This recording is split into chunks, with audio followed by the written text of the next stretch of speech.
1501 for judgment.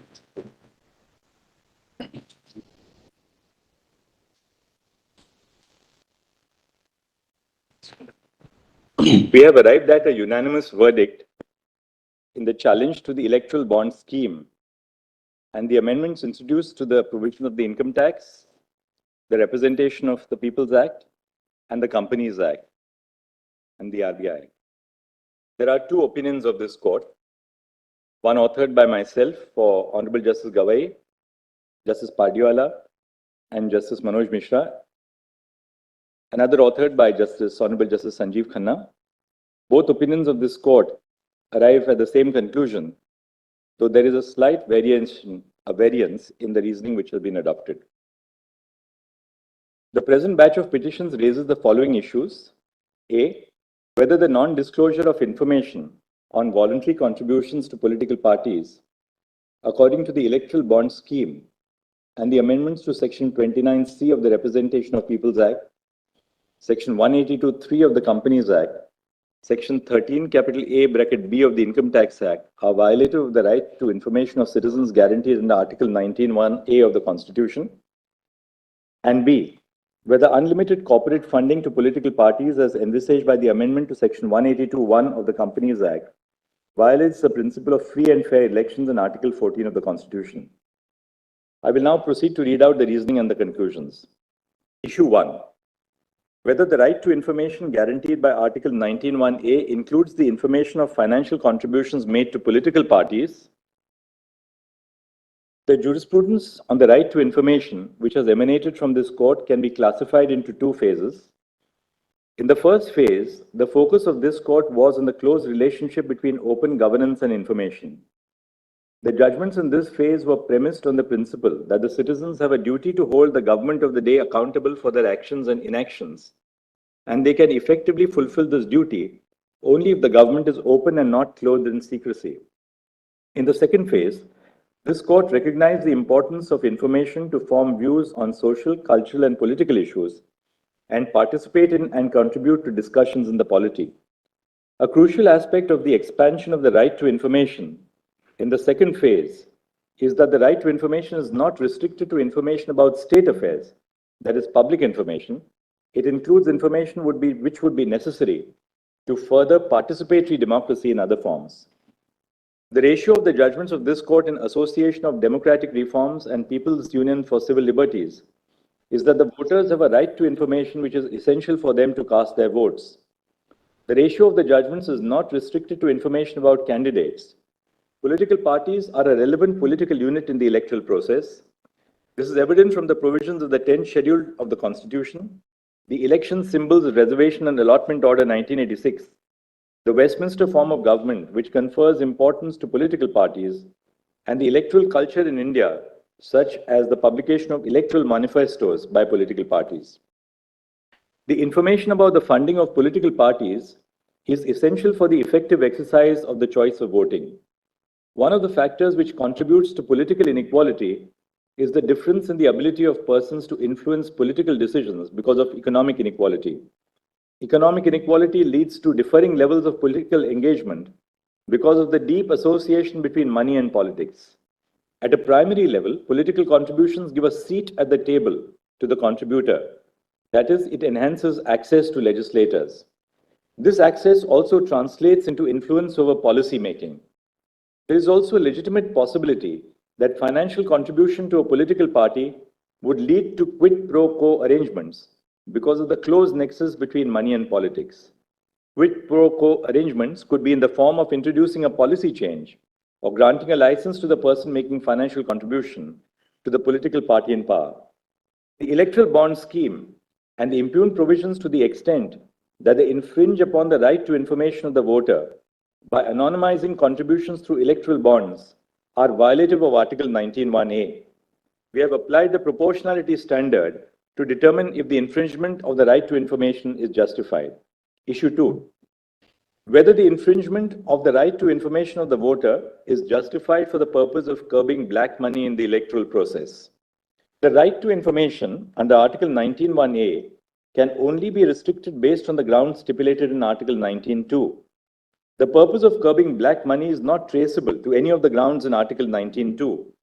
We have applied the subsequent prongs of the proportionality standard, even assuming that curbing black money is a legitimate purpose for restricting the right to information of voters. Immediately preceding the financial year 2016-17, in which the electoral bond scheme was introduced, 81% of the contributions, rupees 580.52 crores, were received by political parties through voluntary contributions. Since the amount of voluntary contributions is not regulated, it allowed the circulation of black money. However, after the introduction of the electoral bond scheme, 47% of the contributions were received through electoral bonds, which is regulated money. The Union of India submitted that providing anonymity to the contributors incentivizes them to contribute through the banking channels. Assuming for the purpose of hypothesis that the Union of India is right on this prong, what it urges is that non-disclosure of information about political expenditure has a rational nexus with the goal, that is curbing black money or unregulated money. However, we are of the opinion that the third prong of the proportionality standard, that is the least restrictive means test, is not satisfied. The electoral bond scheme is not the only means for curbing black money in electoral financing. There are other alternatives which substantially fulfill the purpose and impact the right to information minimally when compared to the impact of electoral bonds on the right to information. On an overall balance of the impact of the alternative means on the right to information and its ability to fulfill the purpose, for contributions below 20,000 rupees, contributions through other means of electronic transfer is the least restrictive means. For contributions above 20,000 rupees, contributions through electoral trust is the least restrictive means. Thus, the infringement of the right to information is not proportionately justified for the purpose of curbing black money and electoral financing. Issue 3. Whether the infringement of the right to information of the voter is justified for the purpose of protecting donor privacies. Two issues arise for our consideration. A, whether the fundamental right to informational privacy recognized by this court in Justice K.S. Puttaswamy, 9 judges, includes information about a citizen's political affiliation. B, if A above is answered in the affirmative, whether financial contribution to a political party is a facet of political affiliation. The fundamental right to informational privacy recognized in Justice K.S. Puttaswamy, 9 judges, includes information about a citizen's political affiliation for the following reasons. A, for forming political beliefs and opinion is the first stage of political expression. The freedom of political expression cannot be exercised freely in the absence of privacy of political affiliation. Information about a person's political belief can be used by the state at a political level to suppress dissent and at a personal level to discriminate by denying employment or subjecting them to trolls. The lack of privacy of political affiliation would also disproportionately affect those whose political views do not match the views of the mainstream. B, in the specific context of exercising electoral franchise, the lack of privacy of political affiliation would be catastrophic. Information about a person's political affiliation can be used to disenfranchise voters through voter surveillance. Voter databases which are developed through surveillance identify voting patterns of the electors and attempt to interfere with their opinions based on the information collected.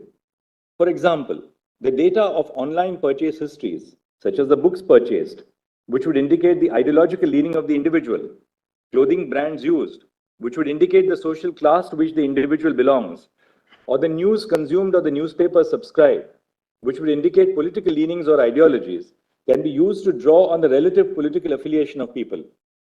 This information about the political affiliation of individuals can then be used to influence their votes. C. At a systemic level, information about political affiliation could be used to engage in gerrymandering, the practice by which constituencies are delimited based on the electoral preference of the voters. Financial contributions to political parties are usually made for two reasons.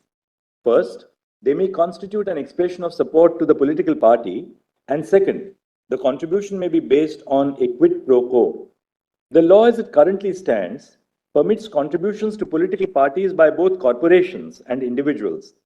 The huge political contributions made by corporations and companies should not be allowed to conceal the reason for financial contributions made by another section of the population, a student, a daily wage worker, an artist, or a teacher. When the law permits political contributions, and such contributions could be made as an expression of political support, which would indicate the political affiliation of a person, it is the duty of the Constitution to protect them. Not all political contributions are made with the intent of attempting to alter public policy. Contributions are also made to political parties which are not substantially represented. Contributions to such political parties are made purely with the intent of expressing support. It is true that contributions made as quid pro quo transactions are not an expression of political support. However, to not grant the umbrella of privacy to political contributions only because a portion of the contributions is made for other reasons would be impermissible. The Constitution does not turn a blind eye merely because of the possibilities of misuse. Thus, the right of informational privacy extends to financial contributions to political parties, which is a facet of political affiliation. We have applied the double proportionality standard to balance the conflicting rights of the right to information and the right to informational privacy.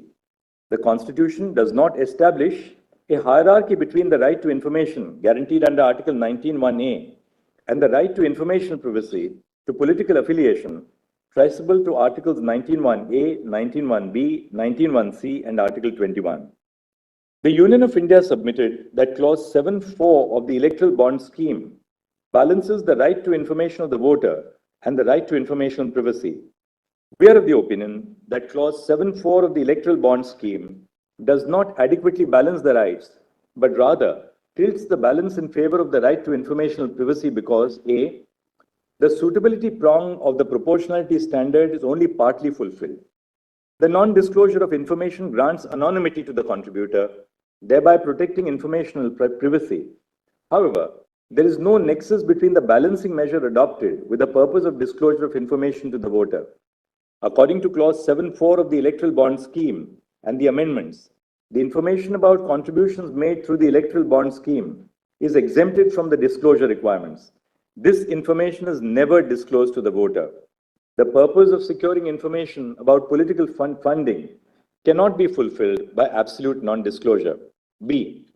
We have proceeded to apply the subsequent prongs of the double proportionality standard, assuming that the suitability prong is satisfied.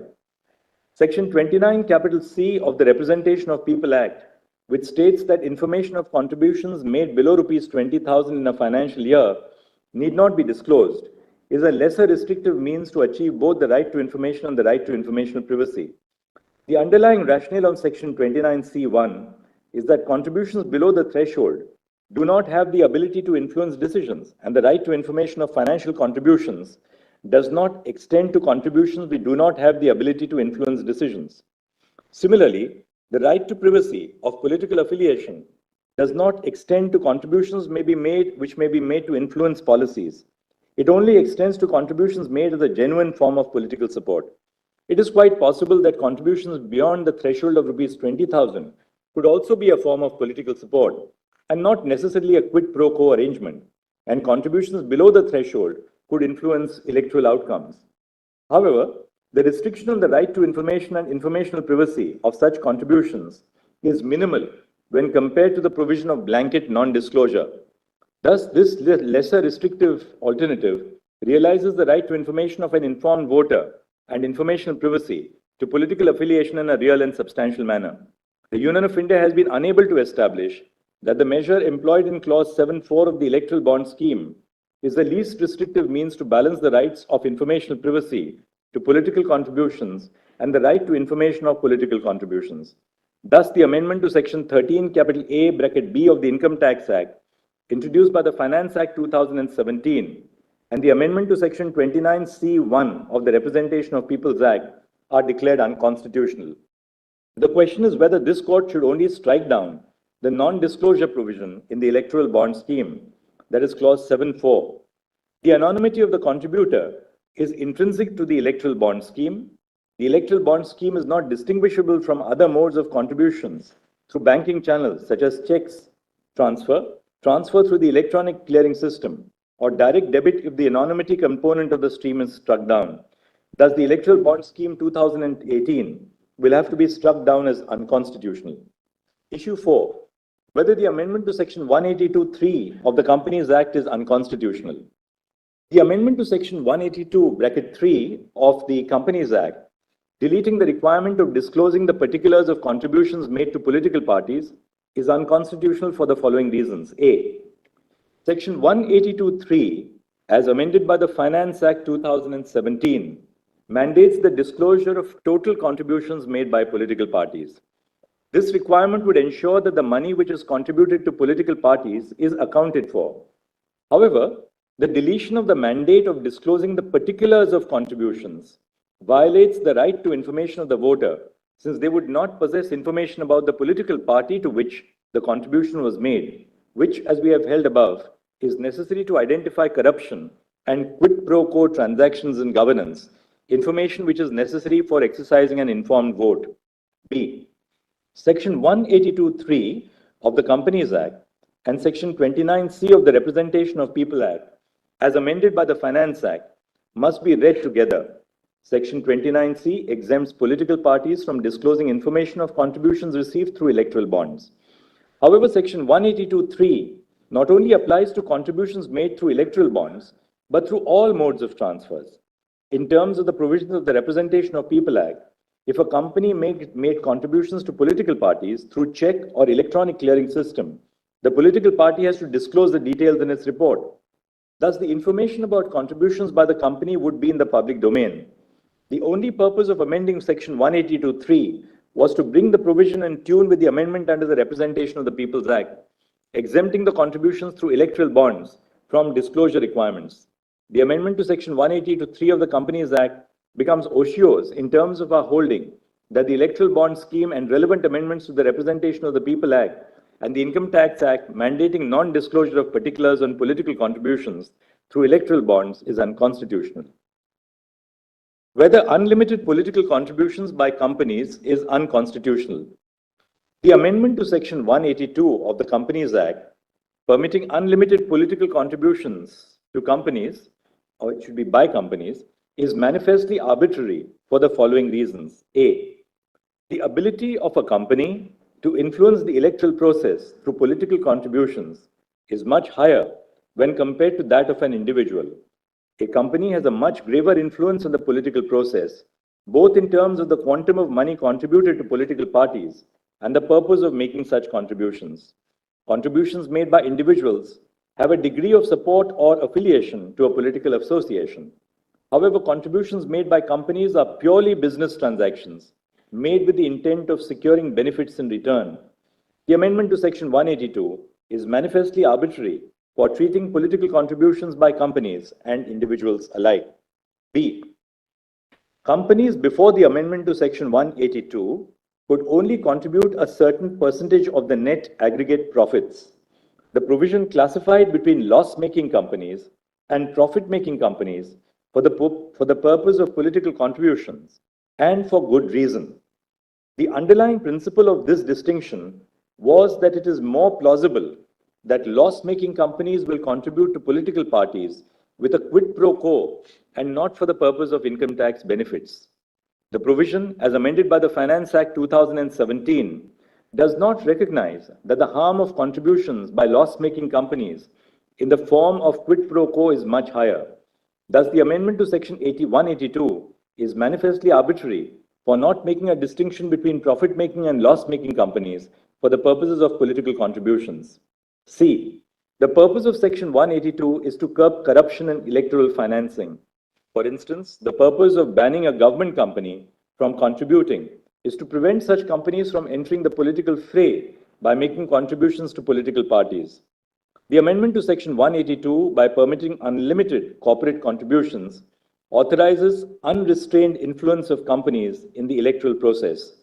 This is violative of the principle of free and fair elections and political equality captured in the value of one person, one vote. The following are our conclusions. A. The electoral bond scheme, the proviso to Section 29C(1) of the Representation of the People Act 1951, as amended by Section 137 of the Finance Act 2017, Section 182(3) of the Companies Act, as amended by Section 154 of the Finance Act 2017, and Section 13 (B), as amended by Section 11 of the Finance Act 2017, are violative of Article 19(1)(a) and unconstitutional. And B, the deletion of the proviso to Section 182(1) of the Companies Act, permitting unlimited corporate contributions to political parties, is arbitrary and violative of Article 14. We consequently issue the following directions. A, the issuing bank shall herewith stop the issuance of electoral bonds. B, State Bank of India shall submit details of the electoral bonds purchased since the interim order of this court dated 12 April 2019 till date to the Election Commission of India. The details shall include the date of purchase of each electoral bond, the name of the purchaser of the bond, and the denomination of the electoral bond purchased. C, State Bank of India shall submit the details of political parties which have received contributions through electoral bonds since the interim order of this court dated 12 April 2019 till date to the Election Commission of India. SBI must disclose details of each electoral bond encashed by political parties, which shall include the date of encashment and the denomination of the electoral bond. D, SBI shall submit the above information to the ECI within 3 weeks from the date of this judgment, that is by 6 March 2024. E, the ECI shall publish the information shared by the SBI on its official website within 1 week of the receipt of the information, that is by 13 March 2024. And F, electoral bonds which are within the validity period of 15 days, which have not been encashed by political parties yet, shall be returned by the political party to the purchaser, depending on who is in possession of the bond to the issuing bank. The issuing bank, upon the return of the valid bond, shall refund the amount to the purchaser's account. Grateful to you. I have respectfully agreed with the judgment ordered by Dr. Justice Judicial. I have also applied the proportionality standards, but with slightly different variation. My conclusions are the same. It's written in a way that the subject is complex and judicial review is always legalistic, but I've tried to simplify it. Grateful to you. Sir, Grateful to the court. very salutary judgment, my lord, which will have a very significant impact on our polity, on our electoral democracy. We appreciate Manoj's, That is outside now. Outside, my lord, No. press. The I- photographers I- are outside. You are saying this at cannot wrong place. stand Grateful to on one place.